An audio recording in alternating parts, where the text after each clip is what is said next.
episode 179 of the Concealed Taco Dudes podcast. Woo!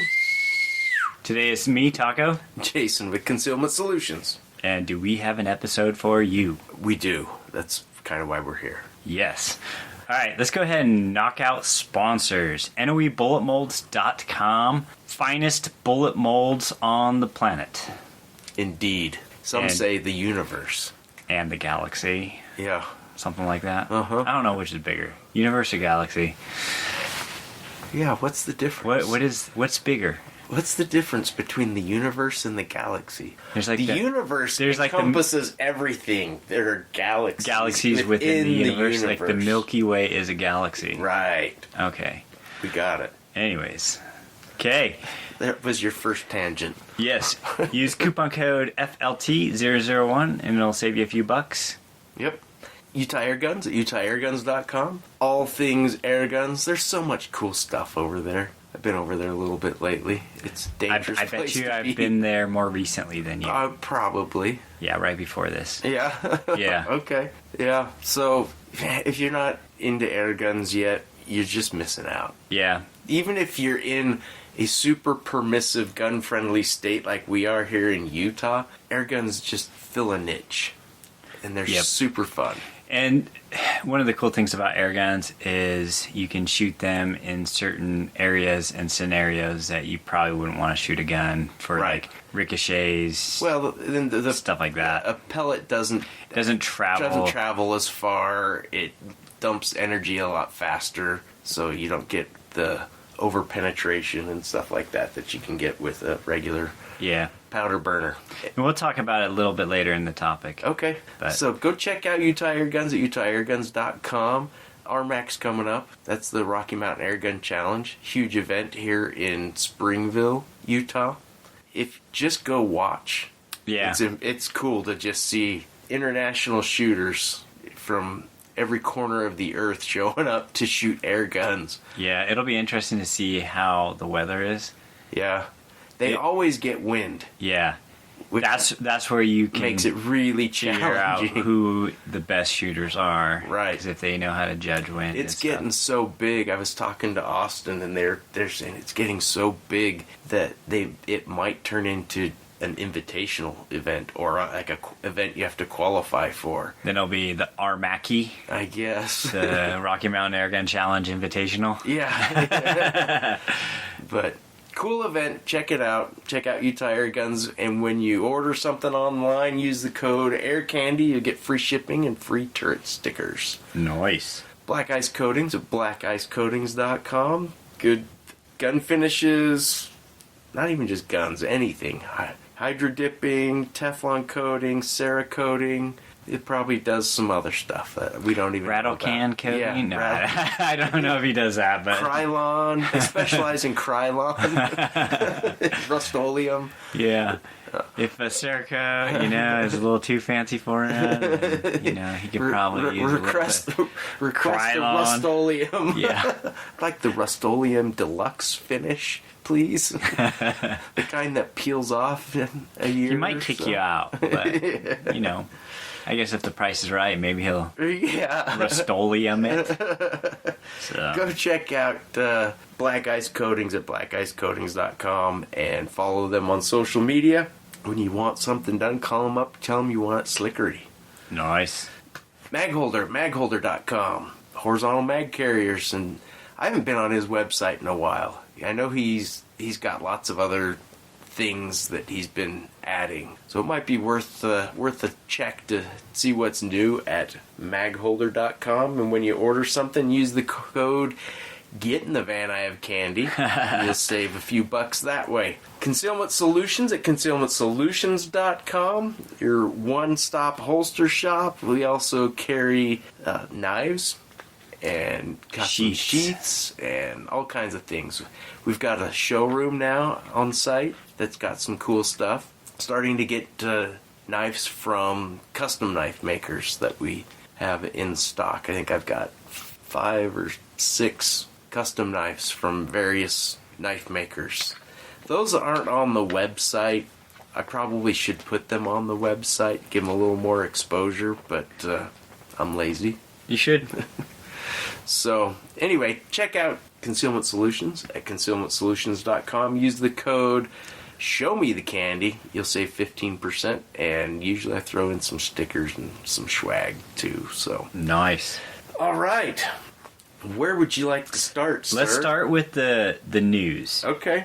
And then we're going to jump from the news to slide in with what you did with guns. It will lead into the topic Okay. of my vacation. I call it a vacation Okay. because it is.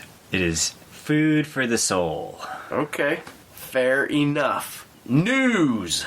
A good guy with a gun reportedly came to the aid of a feral police officer during a shootout early Friday morning. Feral police officer? Yeah, the wild ones. The wild ones?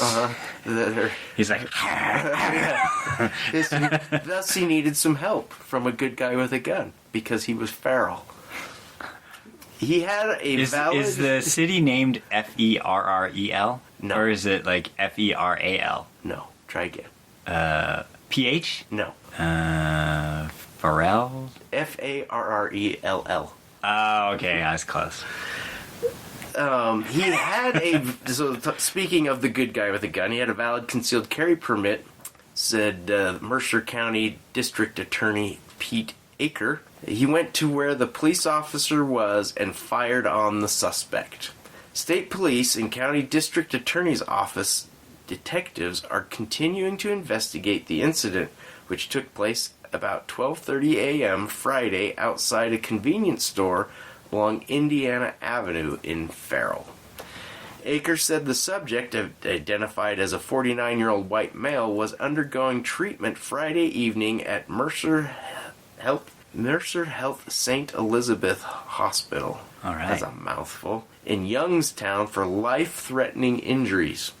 The man was wounded in an exchange of gunfire with police shortly after midnight outside a convenience store along Indiana Avenue in Farrell. The incident began when a Farrell police officer encountered the man and determined that the man who has not been named was carrying a weapon. So he's doing something he shouldn't be, and he's carrying a gun. And the police officer engages him, realizes that the guy's armed. Aker said the 49-year-old did not cooperate with police and refused to disarm. Instead, the man began shooting, and the police officer returned fire along with the bystander. After the man was wounded, he still refused to surrender the weapon. Aker said the police officer also fired beanbag rounds during the incident, and police used an armored personnel carrier provided by Mercer County Critical Incident Response Team to disarm the man. So they disarmed him with an assault vehicle. I don't know. They chose not to use the assault weapons, and they used the assault vehicle. Yeah, that was an interesting terminology there. Aker said the three men fired more than 40 bullets, and the police officer fired about 12 or 13 beanbag rounds. Why is the police officer firing beanbags? Because it's less lethal and very effective, typically. I mean, the guy was already wounded. So this is after, was he firing real shots? Oh, yeah. Before? So there were 40 rounds exchanged between the three of them, plus the 12 to 13 beanbag rounds. When you have somebody with a gun who has demonstrated that he's willing to use it, you have to exercise great caution, which is what they did, Aker said. The man was taken to UPMC Hospital, or Horizon Hospital in Farrell, then flown by medical helicopter to St. Elizabeth. The Indiana Avenue shooting took Flown by place... a feral helicopter pilot.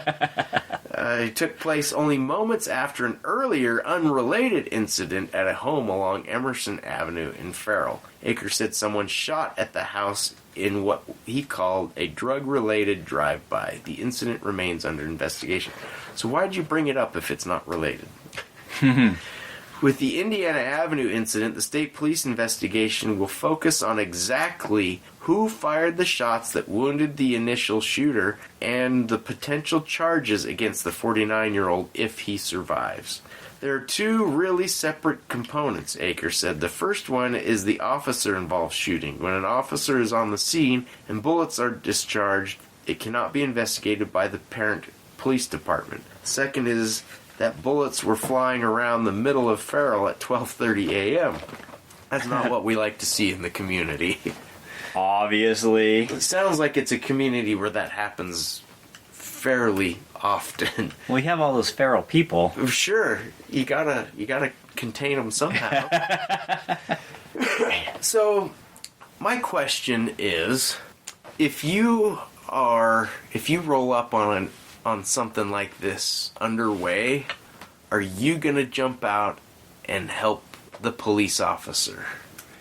Oh man, that's every. I know a lot of people say, "Yeah, heck yeah, I'm gonna help out the police." Yeah, but then at the same time, it's like it totally depends on the details. Yeah, right. And I wish we had more details. If the cop on this. looks like he's doing okay, yeah, let him do his job. Exactly. Because otherwise, if you pull up and you start shooting, you're just creating another there might problem. be like a little bit of miscommunication. He might think that he's being double teamed. Could be. And so he might turn fire on you, or depending on where you are and what's going on, when other officers respond, they might take you for the shooter or an additional shooter. You know, there've been many instances where good guys with guns have been shot. Yeah. By police because they've been mistaken for the bad guy. Police show up and then there's in fact, a guy with undercover police have been shot and killed by their own. Yeah. In situations like that, so it can get a little bit sketchy. My thing is, and again, we don't know all the details behind this, so we don't know what exactly happened that made the bystander decide he needed to get involved. Yeah. But so if I roll up on something and a cop looks like he's in trouble and I feel like I can help, then yeah, I'm gonna do that. If there's like some sort of a standoff situation, I'm not gonna go lie next to the cop. All right, I'm ready to go. Yeah, cover me. Yeah, like the movies. Yeah, cover me. Yeah, you know. But it sounds like he was aware of what was going on. And he put himself in position, sounds like, next to the cop or in close proximity. So the cop understood what he was doing, and others that would have responded could have probably easily understood that he was not a threat. But it can get dicey really fast. Yeah. That's why I said it totally depends on. More times than not, yeah, I'm not going to get involved because you just add a degree of complexity to the situation. You know, even in this situation, you know, that cop's probably thinking, "Oh, great, now I got to worry about this guy too." His safety. His safety, but also like I got to worry about he really know him what he's doing something dumb or right. Because cops have their own commands and right. He's not going to understand. Yeah. So. Yeah. So, anyway, I thought that was interesting. Let's jump into what we did with guns then. So you go first. I'll go first. I've been shooting my air guns a little bit, not a ton, but got the no-toast really dialed in well. Killed anything with it? No. I haven't had any. We got chickens again, but the sparrows have not returned. There's a few around, but I don't see them in my chicken coop. It used to be as soon as you came around the corner and the chicken coop was in view, it was like, you know, these sparrows just would fly off into the ivy and hide and whatever. That's when the Great Sparrow War was on. Yeah. But not so much anymore. But anything else? Not really. We got my daughter's AR all put together, but we haven't had a chance to go sight it in or shoot it or anything yet. So that'll happen. But yeah, that's about it. I've been super busy with work and everything, so I haven't got out a whole lot. I haven't even ridden a whole lot. In fact, the last week and a half I've been sick. My voice is going to get worse and worse as this podcast continues, so just bear with it. Yeah. Okay. All right. Well, I will say that farm like sparrows and starlings are a little bit more wily than, the ones around here. Sure. Like they have to be a little bit smarter, otherwise they don't. It's Darwinism. They don't live to. They don't survive to pass on their genes. Yeah. So, I had a trip up to the farm, and it was pretty sweet. I took my air gun. My brother-in-law was like, "Hey, bring your air gun," and I also brought a bunch of guns to sight in. Yeah. For this upcoming ground squirrel hunt, that is kind of the topic that we're leading into. Mm-hmm. But in one night, I got 12 rabbits. Wow. Yeah, and those. So I got some of them with my air gun, okay. and then I came out later, and then I was sniping them with the 17. Okay. So the 17 I brought was it was one of my CZ 457s. It was a 22 long rifle @1 stock, the Boyd's wood stock that has the adjustable length of pole and cheek riser. And for this squirrel hunt that I'm going on, my brother was saying, "Hey, do you have an extra gun for my other son? He's never gone." Mm-hmm. And I convinced him he should go because he's moving from Utah to Texas now that he's done with school. Oh. I'm like, "Hey, man, this is an opportunity. Yeah. It's like playing whack-a-mole, but with guns." Yeah. And I took him somewhat recently, shooting, and he and his college buddies, and they had like a super fun time. So I think that having that fresh in his mind and saying whack-a-mole with guns, then he's like, "Yeah, maybe I'll do this," because he's not going to get a chance again or for a while. Yeah. Right? Sure. Moving that far away. There's nothing to shoot in Texas. Well, they got big targets down there, but they're really smart. But nothing like this. Nothing like whack-a-mole. Right. So I ordered for those of you who own a CZ 457 22, you can actually change calibers by going to the CZ website, and you can get a 22 mag or a 17 HMR barrel. Oh. And in the instructions, they say, install with a gunsmith and make sure it's fitted and everything. But most of the people say, who buy them, you don't have to like shave off any of the barrel. They just work, right? Yeah. And so you don't have to. I was able to. Spacing's gonna be correct and all that. I installed the barrel, and then I changed the scope on it too. And I think I went with a 20, maybe a 24-inch barrel. But I wanted something, the longer one and the skinnier one, so it's lighter. Yeah. Because my other one is the bull barrel that's heavy. Yeah. So I have like a lighter weight gun and a heavier weight one. Yeah. So, anyways, I had to get that sighted in, and then I had to sight in a 22-250 Ruger American and a 20 practical Ruger American and a 20 practical AR-15 that weighs about as much as my car. Oh my gosh. And it's a beast. Yeah, that one has like a... Anyways, so I took all these guns up for a short weekend trip and shot a bunch of stuff and sighted in all the guns to get them ready for the squirrel hunt coming up. So for and I've been loading ammo like crazy. I've been playing around more with the 20 practical cartridge. It's a 223 that is neck down to 20 cal. Okay. So it's very similar to the ballistics of a 204 Ruger. It's just a little bit shorter, and it's cheaper to reload because the brass, you can just use cheap 223 brass, and it's just a neck down. Yeah. So it's a cool cartridge because of that. So I was saying earlier that I went to Utah Air Guns. Oh yeah. And that was to get my big air tank filled up for this hunt, and also I picked up a couple of the side shot mounts. Oh yeah. So I have the side shot for your phone. Well, or the I ended up buying another side shot. It was the GoPro. Yeah, that's right.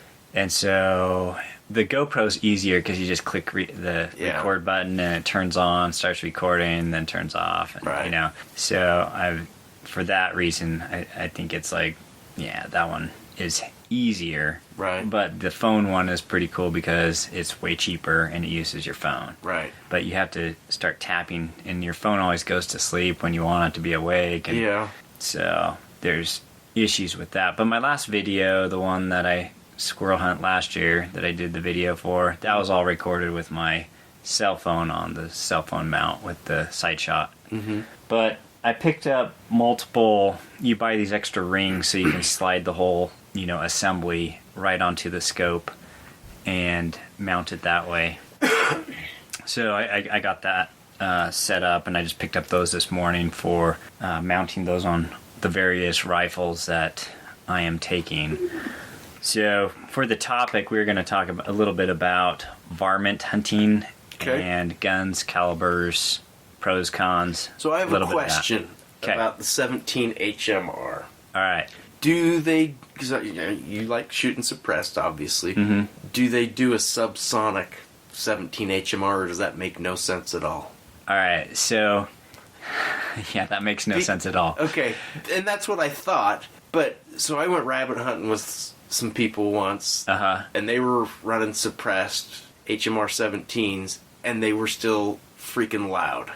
Okay, yes. And it was obnoxious. All right, so 17 HMR, the purpose of that is, it's actually similar to the 223 when you, right? But it's just a smaller version. It's just a really tiny, hot round. Tiny bullet. It's a 17 grain bullet. You can either get 17 or 20 grain bullets. Right. And the 17 grain bullet moves around, I think muzzle velocity is estimated at 2,500 feet per second. It's cooking for a little tiny rim fire. Right. And that's what it's good at. Right. Is killing, I would say, smaller varmints. I know some people might shoot coyotes with them, but it's like, it's like people who shoot, hunt deer with like 223 with the heavier bullet. It's like, you could do it, but it's not the most ideal cartridge. Right. So, anyways, so for this hunt, I was just going to talk about a couple of different cartridges, but going back to the 17 HMR, it's like doing a subsonic 223. Right. Do people do it? Yes. Is it a waste of powder? Yes. It just kind of defeats the ballistics of what the cartridge is built for. I don't know of anybody, since it's rim fire, people don't reload them, so I don't know of any company that makes this subsonic 17. It kind of defeats the purpose of the cartridge. Yeah, exactly. But so my point is, does a suppressor even make that big of a difference? Because you're still breaking the sound barrier, you're still getting that crack. Yeah. So the way I got invited to this squirrel hunt to begin with, because it's not my family, it's my brother's in-laws, their family activity. Right. Their, Right. So my brother's brother-in-laws and father-in-law. Mm-hmm. But they were wondering if they could borrow a gun once, and I was like, well, yeah, and I can bring silencers for everybody too, so it's not as annoying. Yeah. And they're like, okay. And then I, put silencers on most of the guns if they had a threaded barrel. Right. And everybody loved it. Oh, and for so sure. out of that group, I think the majority of them bought silencers after experiencing that. Sure. And so that was it. What's really nice is you can shoot without hearing protection. Mm-hmm. As long as you're behind the 180 degrees. Yeah. It's that crack. I mean, you still hear it. Yeah. But it's not. It doesn't hurt your ears, and it's not annoying. Okay. So my experience was different on this hunt that I did, but yeah. And was anyone using a semi-auto, or was it just bolt actions? I can't remember. I don't remember whether they were bolt or not. Anyway, semi-autos are always a little bit louder. It seems like some of the sound comes back out through the barrel, the chamber, and stuff. But yeah, I've noticed that it's like if you shoot. I mean, you've gone shooting with me where we've shot the 308, you know, and it's suppressed, and you can shoot it without hearing protection. Right. It's loud, but it's not damaging to the ears. Right. And that's mostly what the benefit is that it takes that edge off of the initial muzzle initial blast, and it does reduce recoil. Most of them do, and makes it more pleasant to shoot. If everybody's suppressed, then no one has to wear hearing protection. Right. And but there's always the one guy who doesn't have a threaded barrel who and you just go far away from that person. Yeah. So suppressor wise, like even on these high velocity cartridges, I really like using suppressors. Okay. And some people say, hey, can you use a 22 suppressor with a 17 HMR? The answer is contact the manufacturer and make sure that it supports that. Yeah. I have a bunch of those Q erectors. Right. They're just like a Legos. Yeah, Legos. The make stackable, bigger or shorter or whatever. Yeah, modular. That's the word. Yeah. Modular suppressor. You can make them short or long, and I usually just run everything long. But right, they're aluminum and they're rated for 22, and so I contacted Q and I was like, hey, I want to throw this on a 17. Is that okay? And they said, yeah, it should be strong enough. Okay. So you're dealing with a lot more pressure out of a 17 than you are a 22. 22s are like hardly anything. Right. But 17, after you get past a longer barrel, it's not going to be crazy. Yeah. But still, you want to make sure, So when you're buying a 22 suppressor, you may consider, can it support 17 HMR, 22 mag, 5.7, those types of calibers. Yeah. Besides, in addition to like 22, and if it is, then it'll just make your gun a little bit more, or silencer a little bit more versatile. Yeah, but for sure. Yeah, and one thing I've noticed too, I've had people say, "Hey, 17 HMR, it's rimfire. It's like, is it dirty? Can you use it in sealed suppressors?" And my answer to that is, I think since it burns hotter and it doesn't have that, it's a jacketed bullet, not like the plated or lubed bullets like 22s. Yeah. Yeah, it's not as dirty. Cleaner. It's cleaner. So I use both. I'll use my sealed cans, rifle cans, and then I'll also use my like 22 cans. The 22 ones are nice because they do come apart for cleaning. Yeah. But they're lightweight and easy to manage and stuff. So on this trip, I'm taking my air gun, which is the FX Crown, and it's chambered in 22, and I'm going to be shooting pellets. So I have all I need is a couple tins of pellets, and that's like 1,000 shots. And then I just got my air tank filled up at Utah Air Guns, and so that is kind of like I was saying before. Air guns, you can sometimes shoot them in scenarios that are. It'd be just kind of a no-no with like a regular gun if you're worried about like ricochets or like over-penetration or, like Jason said, the pellets just lose velocity and energy pretty quick. And so you can take, like, there's this one area of where we go. They have these, like, basically it's a ghost town on this property, like a bunch of houses and buildings that are like all, Yeah. It's like a ghost town. Derelict. Yeah, so we will walk through that, and I prefer to use the air guns because they're close shots. Yeah. Most all of them are short shots, and you're dealing with like buildings, so you don't blow holes through the buildings. You don't want to blow holes through buildings and have weird ricochets and whatever with other people walking through this town. So that's where the air gun is great, and also like.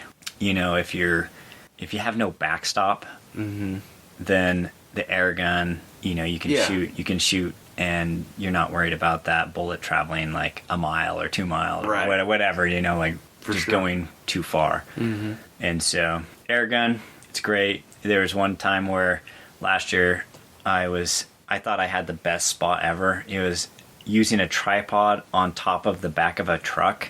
Yeah. And so I had almost like a 360 view. And, the other guys had gone down a ravine and to this other area. So, anyways, I was thinking, man, I was like killing stuff like a ton, right? Yeah. Because I could look down into this other ravine, and I could also see the flat area. But my son Noah, he just grabbed his air gun and he just started walking through the alfalfa, and I just hear this little pop, pop, pop. And so when we were done and ready to move on to the next area, I was like, I was for sure that I like tripled his numbers, and it turns out he like had beat me. Just walking around, he had all the short shots, like you walk and there's like a little ground squirrel like 15 feet in front of you, and so you just pop it and then keep walking, pop it. So 17 is kind of what's cool about that is you get the high velocity, and it's the economic round for varminting. Anything else, you jump up to like from rimfire to centerfire. It has like better ballistics than 22 mag. I'm not super particularly, well, I don't own any 22 mags. Yeah. So I've found that if I'm going to do something rimfire, I'm going to use The 17, and it feels more impressive. Yeah. But so economic, you get a pack of ammo and they sell them in the 50 packs, and they're rimfire, so it's cheap, they're small, lightweight, and really relative, it's like accurate. The guns I have are accurate. I got 2 CZ457s, and I got my son Noah has a Ruger American Precision. The Precision in 17 HMR, and all those guns have lots of notches for Sure. in the stock, so to speak. So one of the other cartridges that I talked about a little bit is the 20 Practical. Yeah. And so some people say, why not just use a 223? 223 works. It does. And if you use some of the lighter bullets, if you go 50 grain or like even a little bit lighter, you can increase the velocity of those, and it works pretty good. Yeah. And so I have nothing against the 223, Sure. but as you noticed, I am not bringing any 223s. Yeah. Even though I have that one Ruger American that I've modded out, and it's got like an MDT chassis and a silencer, and it's got a nice scope, everything, and it's great. I love the gun, but I have an almost identical build in the 20 Practical. And it's like same donor action as a Ruger American. Yeah. Takes the AR mags. And what's cool about the 20 Practical is that for the lighter weight bullet, you get a little bit higher BC. So like it's kind of like if you get, if you try and go 50 cal and make a lightweight bullet, it's just going to end up being a wad cutter, because to cut down the weight, since it's so fat or wide, then the tip is not going to be very aerodynamic. Sure. And it's the same reason why these cartridges like 22 Creedmoor, 6 Creedmoor, 6.5 Creedmoor are all kind of taking over, the mid to longer range shooting over like a 308. Yeah. Because you get a little bit skinnier bullet and you can increase the weight, and it'll be way more aerodynamic or higher ballistic coefficient. So that's the same with the 20 cals. So when you start using a 20 cal, you can use lightweight bullets, have them be, a little bit higher BC, and the velocity goes up. So you kind of choose the bullet weight or velocity, but you can't have like both. Yeah. And unless I guess you can, but it'll just be a larger cartridge. So if you're sticking small. And so the reason I love the 20 Practical is that, like I said before, cheap brass that you can find anywhere. 223 brass. Right. And I just had Cabela's points, so I just ordered some Starline 223 brass that I necked down, and I've been using that.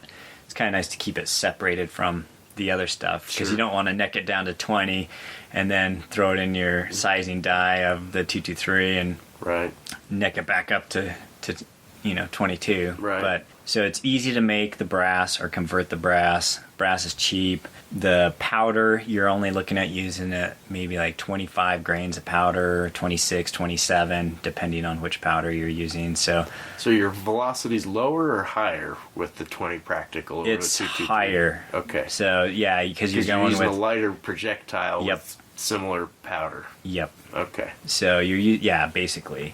And so while, the 223, you're probably getting like, 3,300 feet per second ish, maybe with like a 55 grain bullet or somewhere.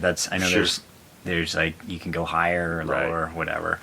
Then with the 20 Practical, you can go about 4,000 feet per second. Oh, wow. And you can go higher, you can go lower. I've got some loads that are more like 3,800 feet per second. And then I got some that are like, over 4,000. But it's like, at some point, it doesn't really help you that much to go like, if you're going 4,000 feet per second, does 4,200 feet per second make the squirrel explode like better? Yeah. Or like, or do you worry more about twisting your bullets apart? Right. So you just gotta pay attention to that. Find the sweet spot. Yep. And then with the 20 practical, obviously your twist is slower so that it can push the bullets fast without rotating them too fast. So what twist rate do you like? So I have a 10 twist, and then I think my converted one is a 12 twist. So the 12 twist, I like shooting the 32 grain bullets a little better. Okay. And it shoots like the VMAXs really well. And so I loaded a bunch of those, and I've been playing around with all these different varmint bullets in 20 cal. I got some Barnes, I got some TNTs, like the Nosler Varmageddons, and nice. I got so the Spear TNTs, that's what they were. Those have like a deep hollow point. Those I need to get some more of those loaded up. Yeah. And the Spears are really inexpensive. The Spear TNT I've had a lot of fun with in a lot of calibers. So I've shot some in the 6 arc, and the if you want to make something kind of higher velocity in the 300 blackout, then you can use the little Spear TNTs. The 277 Wolverine, that was one of the guns I wanted to bring too, but I can't bring like 20 guns if I'm only just me using them or just a couple of us using them. So I have all this stuff. I just want to see what all of these cartridges do. Right. And then 20 practical, awesome. And I have it in the bolt action and the AR. The AR's louder to the ear. Yeah. But still, not too bad. But that one's so heavy that I don't know. The barrel will probably not heat up very fast. No, that thing's an absolute beast. You need a harness just to carry it. I need to, after this podcast, then I need to start grabbing slings and throwing slings on these things, or at least make sure I can put attached slings. I would not want to have to tote that thing anywhere. Yeah, it's heavier than my AR-10. Just lifting it onto a tripod would be difficult. yeah, I might break the tripod. Yeah, might have to get a new tripod. So, anyways, the other caliber, the 22-250, it's kind of an old. I wouldn't say outdated because people keep buying them, and it's been around a long time. It's been around for a long time. People have been saying that the 22, you got the 22 arc, which they say might overtake the 22-250, and you got your. The 224 Grendel, you got those two cartridges are basically the same thing. Yeah. And you got your 22 Creedmoor, which is a little bit more oomph. But when you're going out to kind of like a prairie dog town or the ground squirrel areas, towns, I guess, if it's really populated and it's like whack-a-mole, then you're going to heat up your barrel pretty fast on a lot of these. The 17s don't heat up quite as fast because there's just less powder burning in the barrel. And so that's one of the reasons why I'm going to bring a couple different ones. But 22-250, I picked up one of those I got a really good deal online on the gun was priced the same as like a regular Ruger American, but it was the Predator model. It was just labeled weird, but I looked up the actual SKU. I'm like, oh, this is a Predator. That's nice. So, threaded the barrel, and I took that out and to the farm and sighted it in. Got a couple different boxes of ammo to see what they do. Got the Hornady varmint load and the I forget, maybe Winchester varmint load. But the 22-250. It is loud. Yeah. I'm not gonna lie, that one's loud. But you're getting, once again, you're getting high velocities. So the velocities are actually going to be pretty similar between the 22-250 and the 20 practical. It's just you're using way less powder in the 20 practical, and in the 22-250 you're using the 22 cal bullets, so a little bit wider bullet.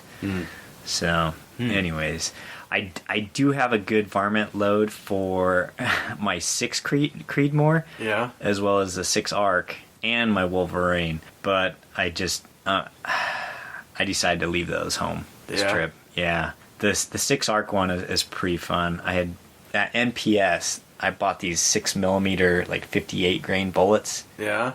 Hornadies, and I'm not sure if they still make those, but they were at NPS and I bought all of them. And I didn't even have like a 6mm or 243 caliber rifle. But the price was so cheap. They were like less than $10 a box. Oh, wow. And so that's why I was like, it behooves me to buy or build a rifle that can shoot this bullet just because I can get this bullet so cheap. Yeah. And so, yeah, anyways, I had that gun built from DP Gunworks in Arizona, and that thing shoots really well. Yeah. So, but I don't have as much brass.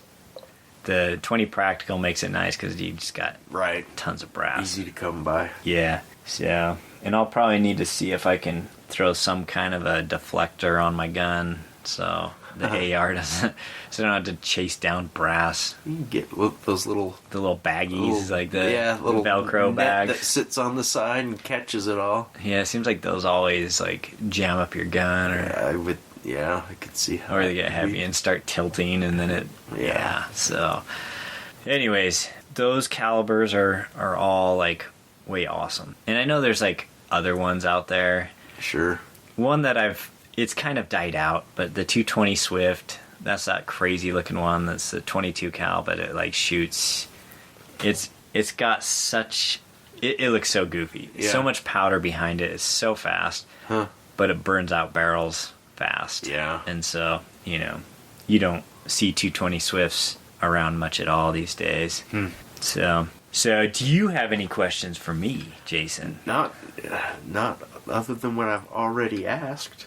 Sounds like you guys are gonna have another good squirrel hunt, and we look forward to the report. Yeah, so on the I got next episode. My brother has his side shot, and I'll be bringing mine. So okay, so we should get some good. So hopefully we'll footage. have some good footage, and yeah. Oh, I was gonna say, for those of you who are gonna go out and do like a squirrel hunt or like an all-day shoot, a couple of tips, things to bring that you might forget or you might not think of.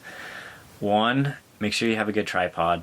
Yeah. If you're doing like more walking, so you walk a little bit, set up, shoot, walk a little bit, set up and shoot, those Primos trigger stick tripods are like, those are nice. My favorite things ever. They just are so easy to use, and they're lightweight. They say not to use it as a walking stick. Yeah, but they actually make a decent walking stick when you're just like walking around, right? Yeah. And so because they're lightweight and they set up really fast, you just pull the trigger on unlevel ground, and it levels itself. So those are great. The the bog death grips, those are like kind of like the poor man's vice tripod. Yeah. They're not super cheap, but they're like way cheaper than say like any of the others that you're setting up with like an Arca Swiss rail and clamping it down. Right. So those are nice if you're like kind of planting for a while. Yeah. And because the tripod can hold your gun. Right. The little Primos don't do that. No, it's just for balancing. Right. So the other thing that's really handy is making sure you have sunscreen, chapstick, and if you're doing this for like all day or multiple days, eye drops. Oh. So those are things that made my don't forget next year list. Interesting. Yeah, the eye drops. My eyes were bloodshot. They're actually bloodshot after like the first day, because you're straining your eyes and then probably get a little bit of sunburn. Sure. On your eyes too, and just your eyes are open. You probably forget to blink because you're like scanning, looking, and then you're like, oh, there's one, and you've got to get it before the other. The other thing is if you're going where you're shooting a lot of like critters and you're with buddies, on Amazon you can buy the little clicker counters. Oh yeah. And then like a cheap carabiner and throw that on a belt loop. So you can keep count. Oh yes. You can either keep count or keep score. Yeah, it usually turns into keeping score. Sure. But at the end of the day it's fun to keep count, and at the end of the trip, you have a total number, and it's surprising. But yeah, so those are things that I would say remember to bring. Also a good hat to shade the sun. Oh yeah. And sunglasses. Those help. and then bring lots of water and food, like food and snacks and water, something to drink, so you don't get dehydrated or hangry or, or burned. So yeah, I think that about wraps it up for sure. And I'm super excited to go on this, and hopefully I'll have a good report next time for the next episode. We'll report on that, on how the hunt went and things we learned, things we, I don't know, maybe exciting moments, things we forgot. Yeah. Whatever. Yeah. Cool. So, well, thanks for sharing. Oh, one other thing real fast. Good glass. Oh, yeah. Even if it's like just a rimfire. Yeah. Like you'll find that my varmint guns for this hunt have the best glass that I own. Yeah. Sometimes it's worth it to take it off your target rifle. And because you're looking through it all day long. Right. And so you can really tell the difference in glass quality when you're looking through it all day long. Sure. So, nice. Yeah. And then the last thing is record it. Take pictures, videos, so you have memories. Otherwise, no one's going to believe your whopper of a story. So. Right on. Okay. Until next time. Yeah. Stay safe. Have fun. Thanks for listening. Go take somebody shooting. And if you have any questions for us, send us an email. Yeah. concealedtacodudes@gmail.com.